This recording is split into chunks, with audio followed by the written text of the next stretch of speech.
hello foodies welcome back to my mini vlog आमे आसी जाइथलो spice and sugar के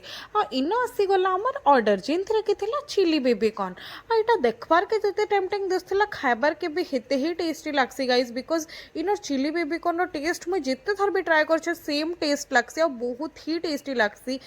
आउ इटा देखबार के देखुन केते ही टेम्पटिंग दिसथिला खाइबार के भी बहुत ही टेस्टी थिला गाइस इट वाज अमेजिंग आ तापरे इना साउथ इंडियन होतबा आ मुई साउथ इंडियन रे इडली ने ऑर्डर कर में इटा तो पूरा इम्पॉसिबल है तो इनो आसी गला इडली आ मोर क्लमजीगिरी हे गला स्टार्ट तो देखि पारतबे कि चम्मच रे आसु एका नहीं थाई तो इनो मोर सांग हेल्प कला तापरे ताके मैं चटनी रे डुबे की करनेली मोर बाइट रेडी आ तापरे मैं टेस्ट करनेली इटा एते सुपर स्पंजी आउ माउथ मेल्टिंग थिला ना कि काଣା कहमी 100 दिन रु भूके थली एंता खाइचे गाइस बहुत ही टेस्टी लागुथला और तार परे हमें ऑर्डर करथिला spice and sugar special pizza और इटा देखबार के जते टेम्पटिंग दिसथिला ओ माय गॉड आ इनो नै गलो हमें निजर निजर बाइट और तार चीज पुल तो देखि पारतबे कि केते ही टेस्टी दिसुचे जे